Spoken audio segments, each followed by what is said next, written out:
Assalamu alaikum. I am Maha Bint Mashari AlSaud.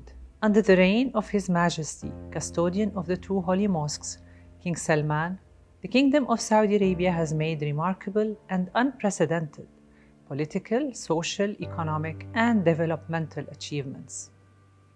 These achievements, which are mainly the pillars of the Vision 2030 reform program, have demonstrated that the Saudi leadership is committed to its pledge to build a state for the future and to consolidate its position in the G20. We have embarked on an era paving the way for economic prosperity and to give the future generations national and international entrepreneurs and luminaries. This year, Saudi Arabia has taken presidency of the G20 summit.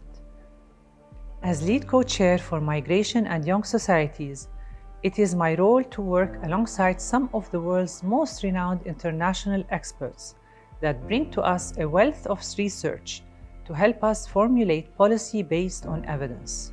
Since 2015, I've been involved in advising several engagement groups of the G20, the Women 20, the Foundations 20, and foremost, the Think 20.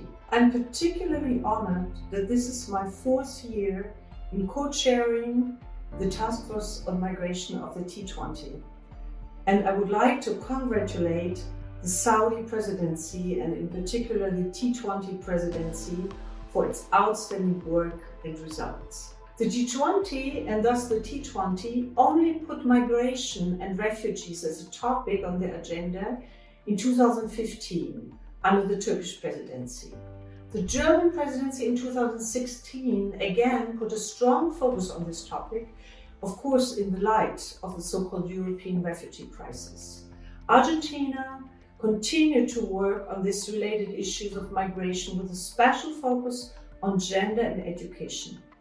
The Japanese presidency in 2019 embraced migration and aging society and thus mirrored the demographic changes and challenges and the pressing issues that several G20 countries are facing right now. The T20 Saudi Arabia has chosen a new focus, migration and young societies, with a particular aim to look into these challenges and finding solutions for better integration of migrants, in particular the youth.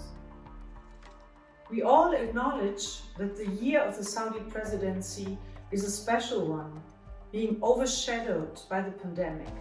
COVID-19 has strongly influenced all global agendas, and indeed, it also had a particular impact on migrants and forcibly displaced people and their families.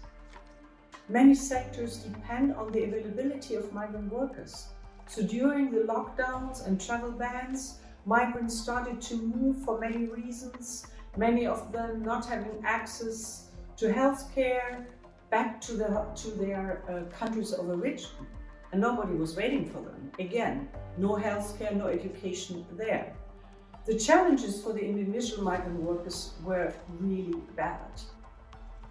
I was especially pleased to be a task force co-chair at T20 because I've been frustrated in the past with regional policy making, which lacked representation from stakeholders outside of the traditional power structures within the state.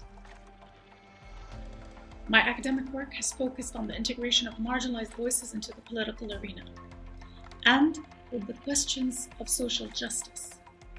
And being part of Task Force 9, which concentrates on youth and migration, inspired me and expanded my horizons through the well-researched policy briefs and nuanced and timely solutions presented through them by teams of authors from across the globe.